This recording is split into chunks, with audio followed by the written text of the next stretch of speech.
Magandang araw po sa ating lahat. Sa aking paghain ng aking kandidatura ay formal at opisyal na ho akong aplikante ninyo sa pagkasenador.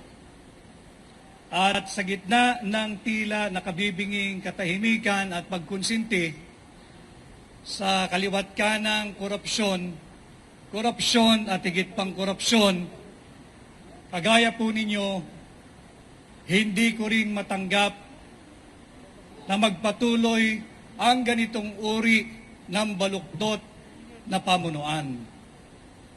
Kung kaya nadinig ko at tumugon ako sa pakiusap ng ating mga overseas Filipino workers at tumugon ako sa hamon ng hakbang ng maisog na pamunuan ang tunay na oposisyon.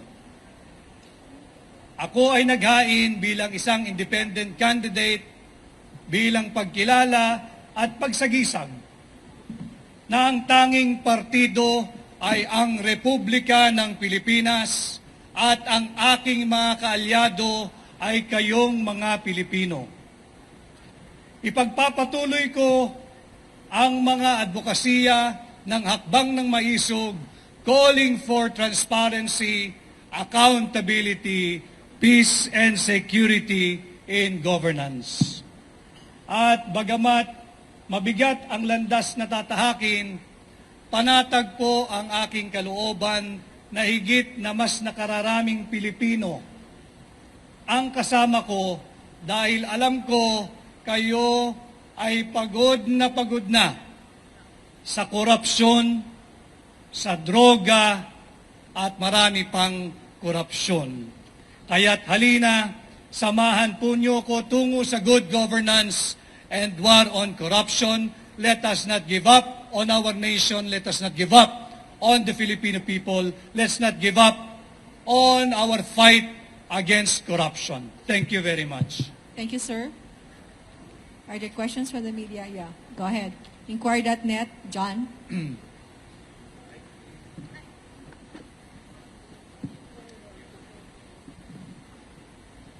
Sir, good afternoon. Good afternoon.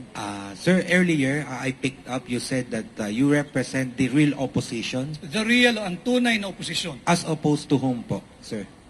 Dahil wala na oposisyon. Maraming nagpo-post during na oposisyon and wala naman tunay na oposisyon. What about, sir, yung mga sa Liberal Party, sir? Do you consider them opposition or not? Do you? Do you? No, sir. What about you, in sir? our present day and setting, do you consider anyone an opposition now? Thank you, sir. Okay. Sandra Aguinaldo, GMA 7. Hi, Attorney. Apo. Hi, Sandra. Ngayon po na sabi nyo nga parang kayo yung magre-represent na real opposition. Pero po ba kayong nasaksihan while you were in Malacanang na katiwalian ayon nga po sa sinabi nyo na yung advocacy nyo to fight corruption? Willing po ba kayo na isiwalat yon sa publiko? You covered us during the campaign, Sandra, and I think in the earlier part of my stint in the cabinet as the executive secretary, and probably by now most of you, if not all of you, know the reason why I have to leave the cabinet. Dahil sabi ko nga doon sa pahayag ko sa interview before, ang direksyon namin simula ng aking sinamahan ng kampanyang huli ay patungo sa good governance at to temper the greed and to temper the corruption. At nakita ko na kabaliktaran yung aking na-witness, Sandra, napakaraming counterflow at iba yung direksyon nila. Ayaw nila nung to temper the greed, to temper the corruption. At the second question, please. The other one. Sino po? Meron pa pong tanong? Yeah, Sherry Ann Torres, ABS-CBN. Good afternoon, sir. Hi. Attorney Vic, para lang ma-disabuse yung mind ng mga nakakita. Can you explain to us yung closed fist post nyo kanina while you were presenting that? Kasi that's very identifiable to the former president. Yeah, because we share the same position when it comes to the opposing the attempt to amend, revise our Constitution. And as you know, magkasama kami ni Pangulong Duterte sa hakbang ng maisog at ang aming ang isinusulong ay ang isang gobyernong may transparency, accountability, peace, and security. And just before I go here, I was endorsed by President Duterte as among his candidates, but I'm not running under PDP. Okay. So it's a personal endorsement of the former president. Well, I guess so, yeah. It's a personal endorsement by President Duterte, and I do not know what lies ahead. Probably I'm open to being adopted by any political party. Sir, just one last. If and when it happens, you will be elected as a senator. What role are you going to play, or what role are you going to adopt inside the chamber? Will you be part of the so-called opposition? Are you going to expose what you've seen when you were still inside the cabinet?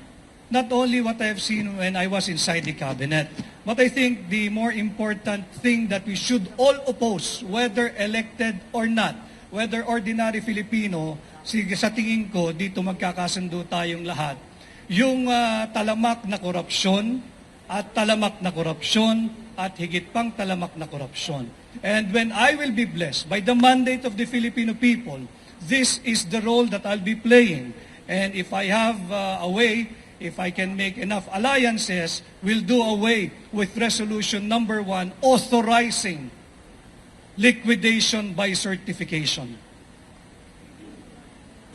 And would that be, is it also safe to say that if you are going to be allied with, for example, with the majority bloc, you will try to get the Senate Blue Ribbon Committee? I will never be allied with the majority bloc. I am running because I took up the challenge to lead the real opposition. Are there any more questions? Okay. Wala. Okay. Ian from philstar.com. Pakipasa lang po ng microphone sa likod. Salamat.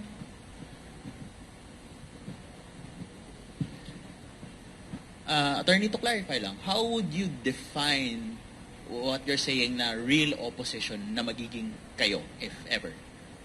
Para lang po malinaw. Malinaw naman sa mga kababayan natin, iyan, ano? Malinaw sa kababayan natin na walang nagsasalita sa gitna ng kaliwat kanan, talamak na korupsyon, laganap na droga at kriminalidad.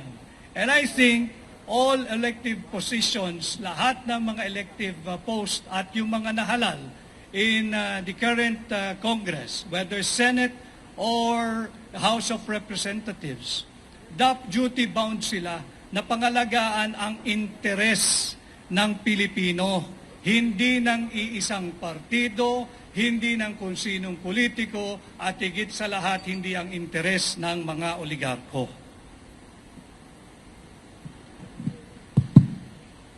One last question from Rappler, Dwight. Sir, you say you're fighting corruption. What can you say lang to people who might get the impression that it might be contradictory kasi you're now allied with a former president whose administration was also plagued with allegations of corruption? And to follow na rin, anong masasabi nyo sa ongoing congressional investigation patungkol sa mga supposed anomalies na nangyari sa nakaraang administrasyon? Yung korupsyon, hindi yan inimbento ng kasalukuyang administration. Hindi rin yan inimbento ng administration ni Pangulong Duterte and the administrations before him. But ibang usapan na lalo mo pang palalain ang korupsyon sa iyong termino. As to your next question, what is mine? What is your view of the current congressional investigation that deals with the supposed anomalies that took place under the presidency of of Rodrigo Duterte? Let the axe fall where it may. And I think even President Duterte is very, very emphatic about it. If you have something against him, file it in the case within the jurisdiction of the Philippines. Ma'am, last question. Sir, last question lang. Ano po yung current relationship nyo with President Bongbong Marcos? When was the last time you talked? Does he know that you're running? No. Hindi na kami nakakapag-usap ni Pangulong Marcos. Ang huling usapan namin, I think, September of 2022. At hindi ko kinakailangan magpaalam kahit kaninong politiko sa aking desisyon na katawanin ang tunay na oposisyon at ang interes ng mamamayang Pilipino. Nalulungkot ako pag nakakakita ako ng mga nag-aaway, ego, pagalingan, hindi naman ho ganun ang pagsilbi sa bayan. Dapat busilak ang puso mo sa iyong mga kababayan. Lalong-lalo na yung mahirap. Kung makikipag-away ako sa Senado, makikipag-away ako para sa mahirap.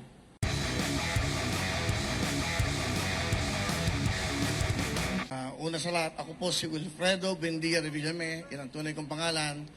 Pero kilala niyo naman ako sa pangalang Willie Revillame. At ako pa 64 years old. Siguro hindi na ako kailangan mag-explain, hindi na ako kailangan magpakilala sa inyo.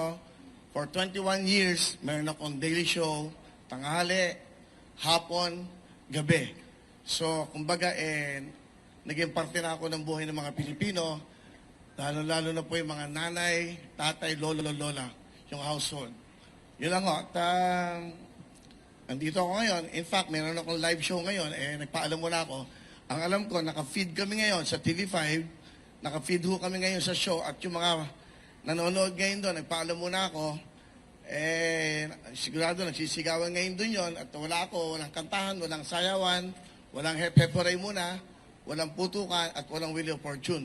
Pero, may mas malaking hangarin at may mas malaking plano para sa bawat Pilipino.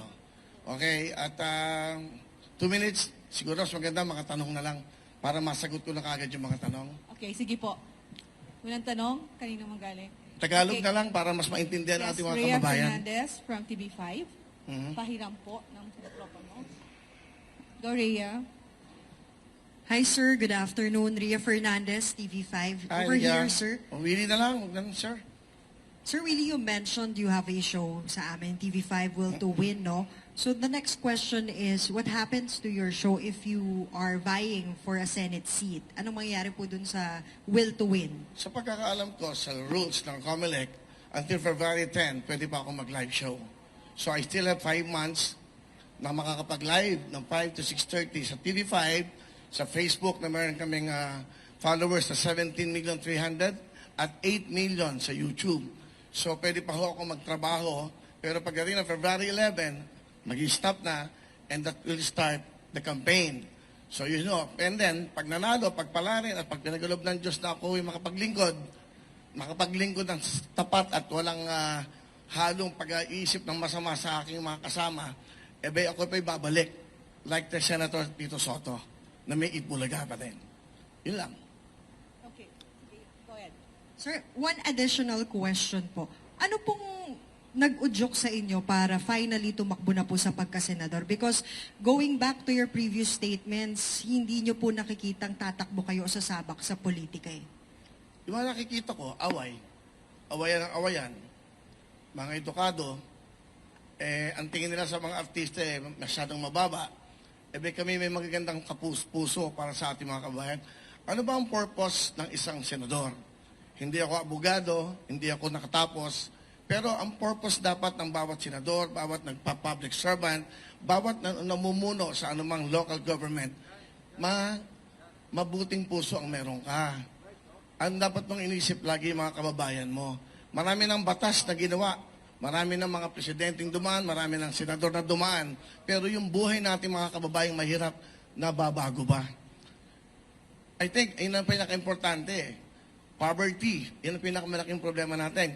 Yung mga batang nangangarap na mag-aral, pag wala ng pera, hindi na natutupad ang pangarap.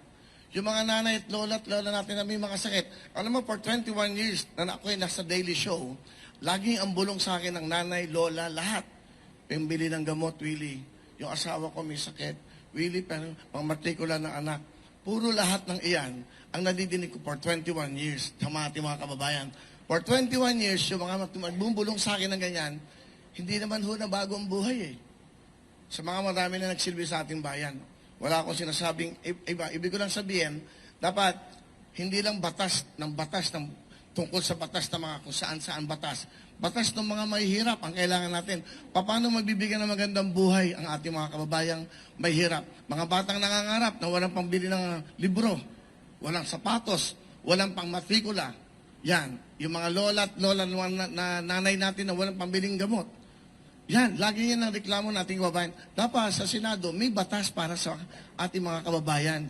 Saka ako, parang nalulungkot ako pag nakakakita ako ng mga nag-aaway, ego, pagalingan, hindi naman ho ganun ang pagsilbi sa bayan. Dapat busilak ang puso mo sa iyong mga kababayan. Lalong-lalo na yung mahirap. Kung makikipag-away ako sa Senado, makikipag-away ako para sa mahirap. Okay, thank you po. Okay, Mr. Gerard Nabar, Pamalaya. Sir, good afternoon, sir. Sir, 2 questions lang, sir. Sir, you've been on top of the surveys or if not, pasok po sa winner circle. Ano po yung assessment po natin sa chances po natin? Especially you're running as an independent. Well, hindi ako pwedeng mag-desisyon yan. I cannot assess dahil yung publiko yan, yung mga tao. Mararamdaman mo lang. Saka, I also have my decision. Kung talagang hindi ako pumapasok sa top 12 o ano, and I will withdraw. Simple lang naman. Ibig sabihin, baka hindi ako gusto ng tao for this privilege na maging senador. I can just come back in my show. Pwede naman ganun eh. Ang hangaran ka naman dito eh, yun nga, makatulong talaga. Saka makagawa ng kabutihan. Makagawa ng batas. Makagawa ng batas sa ating mga kababayan. Kung nadidinig nyo lang araw-araw ang bulong sa akin ng bawat mahihirap, dudugo ang puso mo. Wala kang pambili ng pagkain eh. Wala nga, tapos makikita mo sa Senado, sa Congress, puro awayan ng awayan.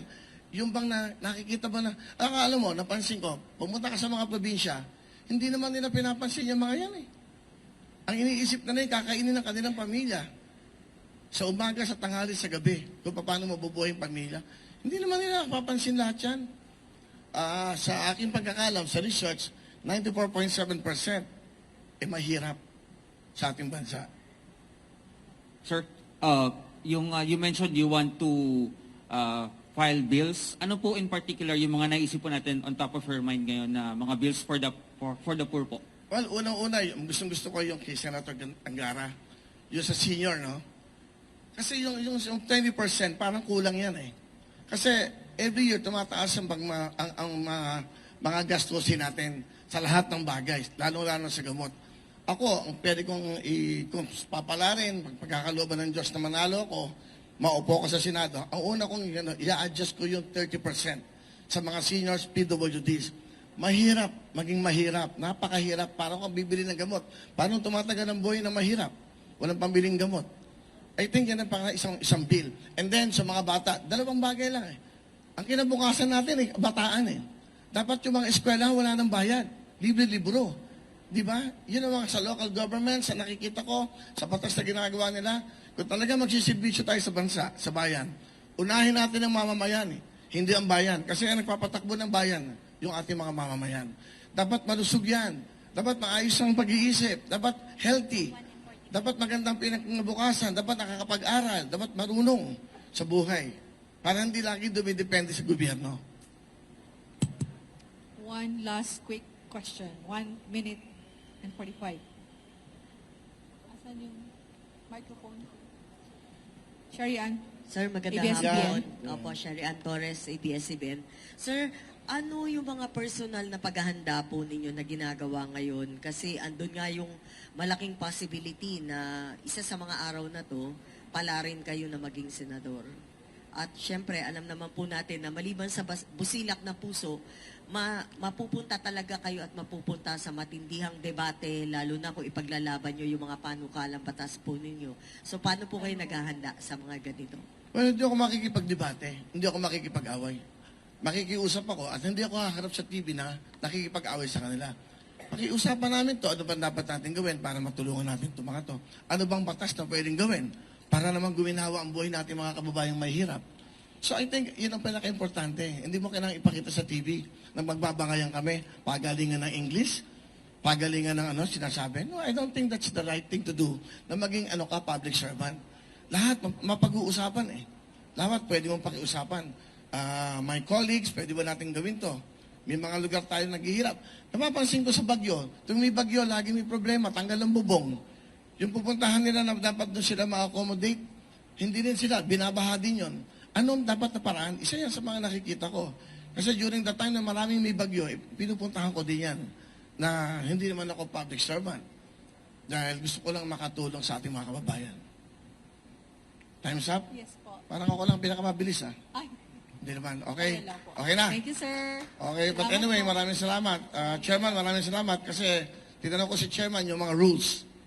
So, pwede pa ako mag-show hanggang February 10. That's the last day. Maraming salamat at mabuhay. Sana ang pag-asensyo ng bayan, pagmamahalan.